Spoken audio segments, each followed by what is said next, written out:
ఓం సాయిరామ్. శ్రీ సమర్థ సద్గురు సాయినాథ్ మహారాజ్కి జై.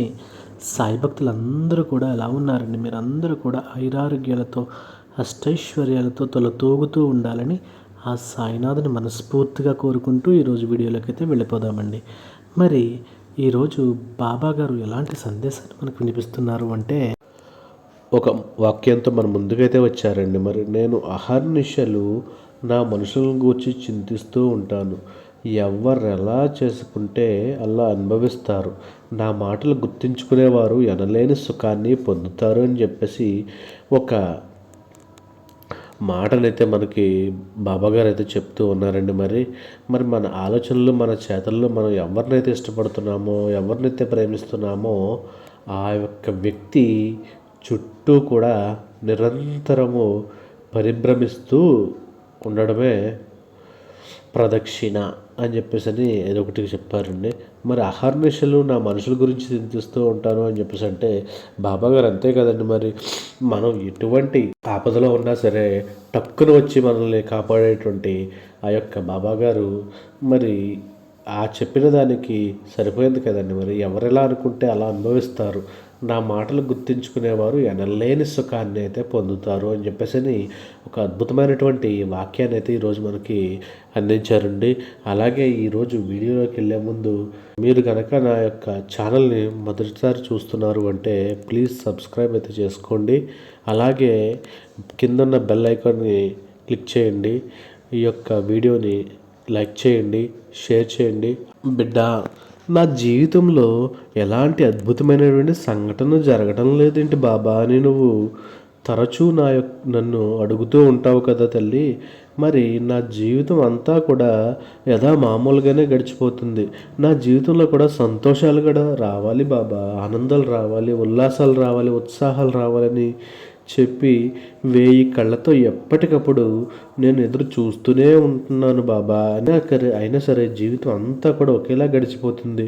ఎప్పుడూ కూడా ఉండే కష్టాలు ఏవైతే ఉన్నాయో అవన్నీ కూడా నాకు ఇంకా ఎక్కువైపోతున్నాయే కానీ ఎట్టి పరిస్థితుల్లోనూ తీరడం లేదు బాబా అని చెప్పేసి నువ్వు ఎప్పుడు కూడా నాకు చెప్తూ ఉంటావు కదా. మరి అలా ఇక్కడ ఎప్పుడు నాకు వస్తే తండ్రి, నేను ఎప్పుడు సరదాగా గడుపుతాను తండ్రి, మరి ఉత్సాహంగా సంతోషంగా ఎప్పుడు ఉండాలి తండ్రి అని చెప్పి నువ్వు మనసులో ఏమాత్రం కూడా ఆశ అనేది లేకుండా పోయింది బాబా. ఎందుకంటే పూర్తిగా ఆశలు అనేవి చచ్చిపోయాయి బాబా. ఎప్పుడూ కూడా ఈ జీవితంలో మార్పులే రావు. ఎందుకు అంటే నాకంటే దురదృష్టవంతురాలు మరి ఎవ్వరూ ఉండరు. కాబట్టి నా తలరాత ఇలా రాశారు. ఇక నా జీవితం ఇంతేనని చెప్పి సర్దుకుపోతున్నాను తండ్రి. అలా తప్పితే ఇక నేను చేయగలది ఏముంది బాబా. మరి ఇలా అనుకునే నా మనసుని కూడా ఎప్పటికప్పుడు సిద్ధం చేసుకుంటూ వస్తున్నాను అని చెప్పి ప్రతిసారి కూడా నువ్వు నాతో మొరపెట్టుకుంటూ ఉంటావు కదా తల్లి. మరి అయితే ఒక్కసారి కళ్ళు మూసుకుని నీ జీవితంలోకి నువ్వు కోరిన సంతోషాలన్నీ కూడా వస్తే ఎంత ఆనందంగా ఉంటుంది, ఎంత సంతోషంగా ఉంటుందో ఒక్కసారి ఊహించుకో తల్లి. ఆ ఊహ అనేది చాలా అద్భుతంగా ఉంది కదా. అయితే నీ ఊహ, నీ కళ, ఆ యొక్క నీ సంతోషం అన్నీ కూడా నిజం కాబోతున్నాయి తల్లి. మరి రేపు 7వ తారీఖు అంటే ఆదివారం, ఆ రోజు పౌర్ణిమ. ఈ యొక్క పూర్ణిమ రోజున నువ్వు నీ యొక్క కళను సాకారం చేసుకునే రోజుగా నేను నీకు ఇచ్చాను తల్లి. మరి పూర్ణిమ 7వ తారీఖు రాత్రి 8 గంటల లోపు నీకు ఏదైతే కోరుకుంటున్నావో అవన్నీ కూడా నీకు ఖచ్చితంగా వచ్చి తీరుతాయి బిడ్డ. మరి పూర్ణిమ 7వ తారీఖు ఆదివారం వచ్చింది కదా. మరి ఆ రోజు ఆ యొక్క సూర్యభగవానునికి అత్యంత ప్రీతిపాత్రమైనటువంటి రోజు. మరి ఆ రోజున నీకు సంతోషాలన్నీ కూడా నేను తీసుకురావడానికి నేను చూస్తున్నాను తల్లి. మరి బాబా, నువ్వు అన్న మాట ప్రకారం నిలబెట్టుకున్నావు బాబా. నా జీవితంలో సంతోషాలు వచ్చేసాయి బాబా. ఇక నీకు నేను రుణపడిపోయి ఉన్నాను బాబా అని చెప్పి నువ్వు నాకు ధన్యవాదాలు తెలుపుకునే రోజు అయితే వస్తుంది తల్లి. ఎందుకు అంటే నీ జీవితంలో ఎప్పటి వరకు కూడాను ఎటువంటి సంతోషాలు వచ్చినా అలాగే ఎటువంటి ఆనందాలు వచ్చినా సరే ఎక్కువ నాళ్ళు నిలవక నువ్వు చాలా బాధపడిపోతూ ఉండేదానివి.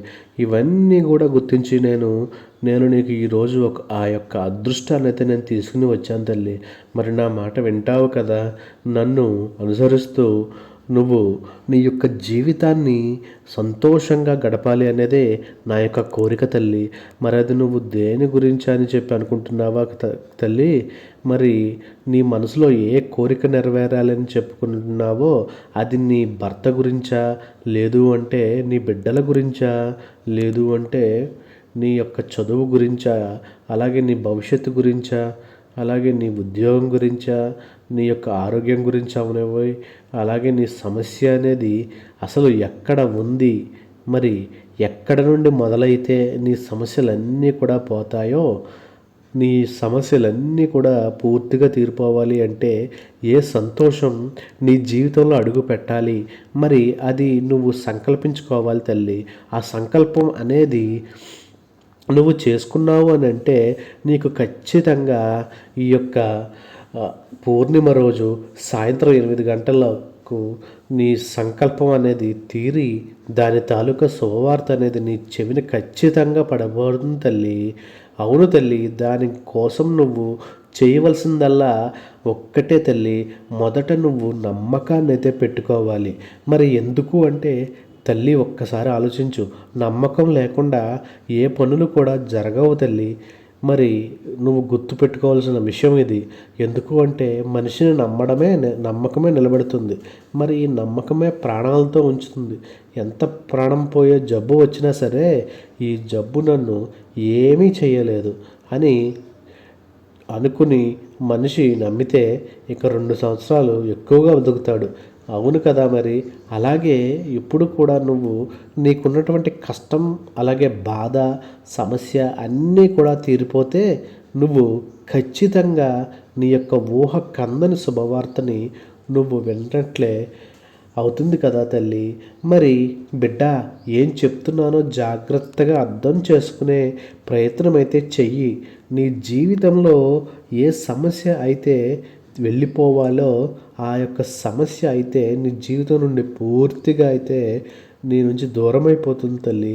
మరి ఏ సమస్య అయితే నిన్ను వెంటాడి వేధిస్తూ ఉంటుందో ఆ సమస్య నుంచి నువ్వు పూర్తిగా దూరం అయిపోవాలి అంటే మొదట నీ మనసులో నుంచి ఆ కష్టాన్ని తీసివేసేయాలి. ఆ కష్టం తాలూకా ఎలా ఉంటుంది అని చెప్పేసి నువ్వు గుర్తించకూడదు. మరి అది పూర్తిగా నీ నుండి వెళ్ళిపోయింది అని చెప్పి నువ్వు నమ్మి తీరాలి తల్లి. మరి ఈ 7వ తారీఖు అంటే సరిగ్గా 7వ తారీఖు సాయంత్రం 8 గంటల వరకు నీ యొక్క సమయాన్ని ఇస్తున్నాను తల్లి. ఈ కష్టము, అలాగే ఈ బాధ, ఈ సమస్య ఇక నాలో లేవు. నా నుండి ఉన్న ఈ సమస్యలన్నీ కూడా పూర్తిగా నేను పారద్రోలేశాను బాబా. నా మనసు ఇప్పుడు ఒక తెల్లని స్వచ్ఛమైనటువంటి పాలలాగా మారింది తల్లి. మరి ఈ స్వచ్ఛమైనటువంటి పాలు లాంటి నా మనసులో ఎటువంటి విషపచుక్కలను అంటే భయం అనేటువంటి కష్టాన్ని వెయ్యాలి అని చెప్పి నేను అనుకోవడం లేదు తండ్రి. ఈ కష్టం, నష్టం అన్నీ కూడా పూర్తిగా నా నుంచి అయితే వెళ్ళిపోతున్నాయి అని నేను నమ్ముతున్నాను తండ్రి అని చెప్పి నువ్వు మనస్ఫూర్తిగా ఎప్పుడైతే చెప్పగలుగుతావో సరిగ్గా అదే రోజు రాత్రి మరి నవంబర్ 7వ తారీఖు సాయంత్రం 8 గంటల లోపల నీ జీవితానికి నువ్వు ఏదైతే ఊహిస్తున్నావో అదే శుభవార్త నువ్వు వినగలుగుతావు తల్లి. ఇది రాసి పెట్టుకో. ఇందులో ఏదైనా సరే కొంచెం తేడా జరిగింది అంటే దాని అర్థం నువ్వు నమ్మలేదు అని చెప్పి, 2 నీ కష్టం నుంచి నువ్వు దూరం అవ్వలేదు. ఈ 2 కూడా ఏమి సూచిస్తున్నాయంటే నువ్వు నీ కష్టం నుంచి నువ్వు దూరం అవ్వలేదు అని చెప్పి. మరి ఇవి మాత్రం నువ్వు మనసులో పెట్టుకుంటే చాలు తల్లి. కనుక మరి నీ మనసులో ఉండే ఆ యొక్క భయం అనేది నిన్ను వెంటాడుతూ ఉంటే ఏ సమస్య అయినా సరే కానీ నిన్ను వదిలిపెట్టి వెళ్ళదు తల్లి. అది నువ్వు గుర్తుపెట్టుకోవాల్సిన నగ్న సత్యం. మరి కాబట్టి ఏ సమస్య అయినా సరే, ఏ కష్టమైనా సరే, ఏ నష్టమైనా సరే ఈ ఒక్కరోజే రేపటి నుండి నీ జీవితం అనేది అద్భుతంగా మారబోతుంది తల్లి అని చెప్పి నమ్మకాన్ని నువ్వు బలోపేతం చేసుకోగలిగితే నీ జీవితం ఆనందమయంగా ఉంటుంది. ఈ యొక్క విషయం నేను చెప్పినట్లుగా విను. మరి నేను ఇప్పుడు ఎందుకు ఈ సందేశాన్ని ముందుకు తీసుకువచ్చానో సరిగ్గా నీకు 2 రోజులు అర్థమవుతుంది తల్లి. ఈ సందేశం యొక్క ఆంతర్యం నువ్వు పూర్తిగా గ్రహించిన తర్వాతనే బాబా నా కోసం ఇందుకే ఇంత అద్భుతాన్ని తీసుకొచ్చావా, నీకు ధన్యవాదాలు తెలుపుకుంటున్నానయ్యా అని చెప్పి నా పాదాలకి నమస్కరిస్తావు తల్లి. బిడ్డ, ఇది జరిగి తీరుతుంది అని చెప్పి ఈరోజు బాబాగారు మనకి చాలా చక్కని సందేశాన్ని అయితే అందించారండి. మరి ఈ సందేశం ఎంతో గొప్పగా ఆంతర్యం అయితే దాగి ఉంది కదా. మరి మనం అర్థం చేసుకోవాలే కానీ బాబాగారు ఎందుకు చెప్పారు అని మనం నమ్మినట్లయితే మీరు ఏం చేయనవసరం లేదు. ఈ సందేశం విని బాబాగారు చెప్పినటువంటి ఆ యొక్క మాట ఏదైతే ఉందో దాని నమ్మకాన్ని అయితే నిలబెట్టుకున్నాము అంటే సరిగ్గా మనకి 7వ తారీఖు రాత్రి 7 గంటలకు మీ జీవితంలో ఊహకందని శుభవార్త అయితే విని తీరుతారు తల్లి. ఇది ఈ యొక్క బిడ్డ, మరి ఈ యొక్క సందేశం వింటున్నావు అంటే నీ యొక్క అదృష్టం వరించిందని నేను చెప్పాలి తల్లి.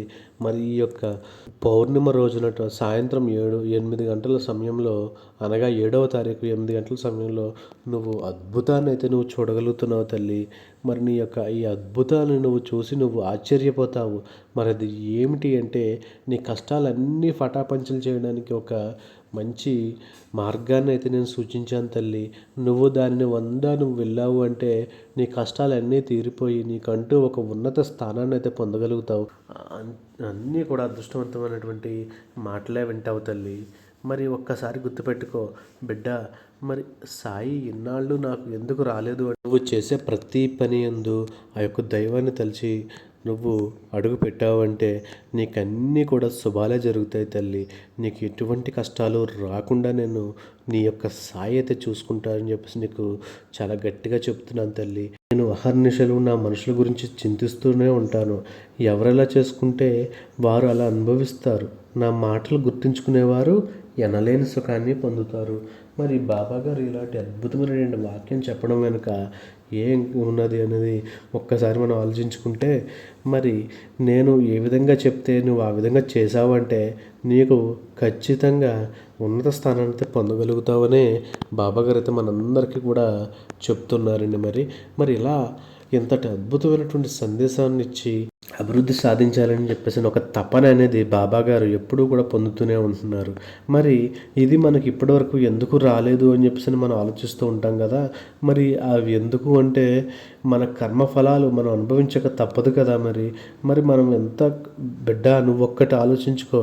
నీ యొక్క కర్మఫలం పూర్తి అవుగానే నేను నీకు ఆ యొక్క అదృష్టాన్ని నేను తేగలను తల్లి. మరి ఇప్పుడైతే నీ కర్మఫలాలు అన్నీ కూడా నిండినాయి తల్లి. నీకంటూ అదృష్టం అయితే వేచి ఉంది తల్లి. నువ్వు ఈ యొక్క అదృష్టాన్ని చేజార్చుకున్నావు అంటే మరలా తిరిగి రావడం చాలా కష్టంలా ఉంది తల్లి. మరి నువ్వు ప్రతి క్షణము కూడా ఆ యొక్క అదృష్టాన్ని అంటిపెట్టుకుని నువ్వు జీవించావు అంటే నీ జీవితంలో ఒక ఉన్నత స్థానానికి అయితే నువ్వు వెళ్ళిపోతావు తల్లి. మరి అలాగే నీకు ఉద్యోగ విషయంలో నీకు ఏదైనా సరే సమస్యలు ఉంటే, అలాగే నీ పై అధికారుల యొక్క బాధలు ఎక్కువైపోయినాయి అని చెప్పేసి అనుకుంటే అవన్నీ కూడా సమసిపోతాయి తల్లి.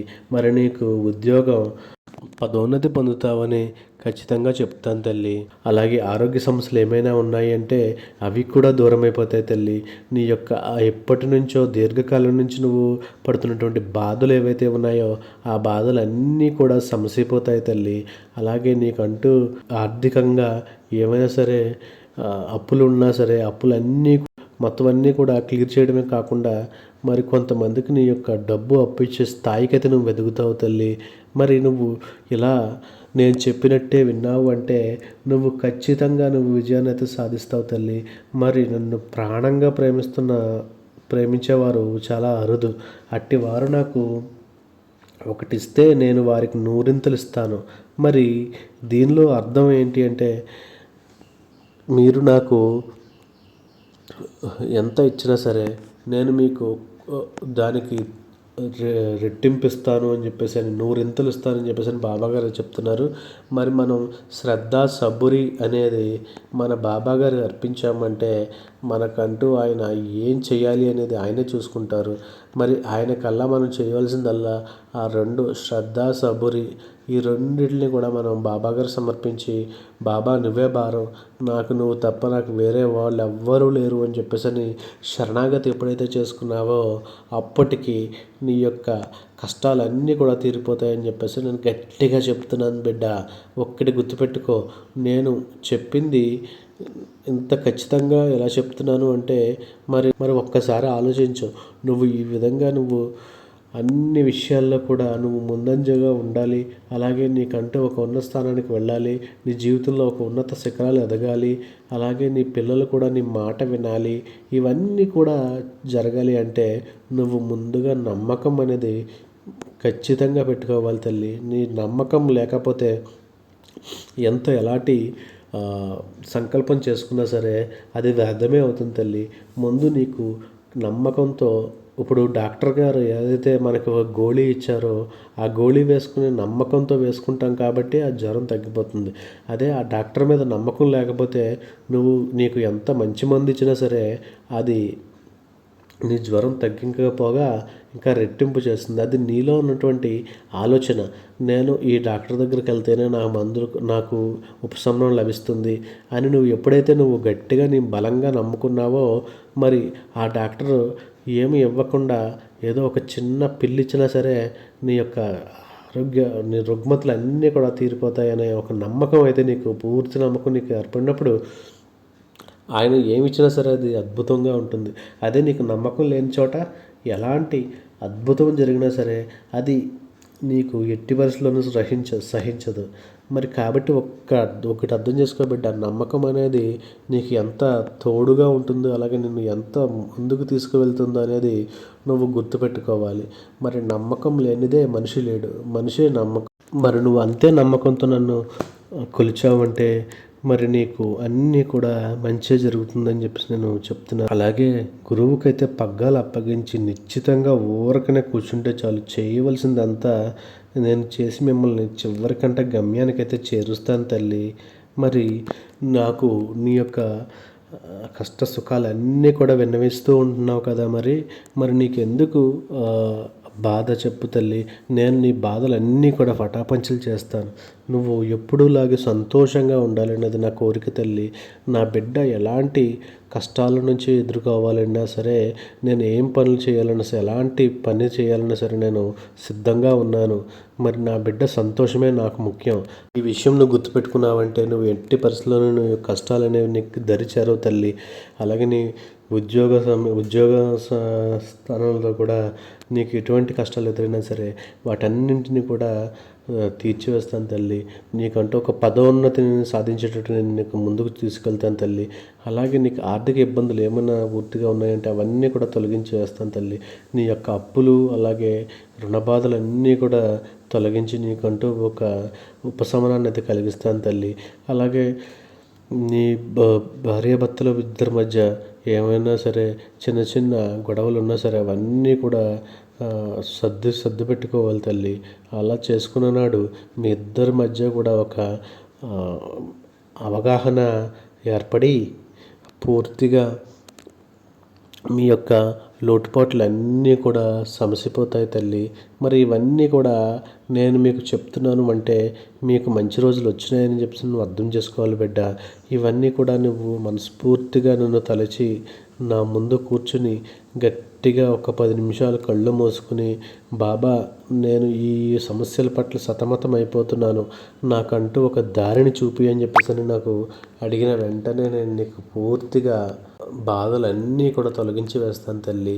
నువ్వు మనస్ఫూర్తిగా నన్ను నమ్మితే చాలు అని చెప్పేసి నీ బాబాగారు అయితే ఒక అద్భుతమైనటువంటి సందేశాన్ని అయితే మనకు తీసుకుని వచ్చారండి. సందేశం మీకు బాగా నచ్చినట్లయితే ప్లీజ్ ఈ యొక్క వీడియోని లైక్ చేయండి, అలాగే షేర్ చేయండి. మరి కొంతమంది బాబా భక్తులకు ఈ వీడియో అనేది రీచ్ అవుతుందండి. మరి ఐ హోప్ ఈ వీడియో మీ అందరికీ కూడా బాగా నచ్చిందని అనుకుంటున్నాను. మరి రేపటి రోజున మరి యొక్క సాయి సందేశంతో మరలా మేము ముందుకైతే వస్తాను. అప్పటి వరకు సర్వేజన సుఖినో భవంతు. Thank you for watching.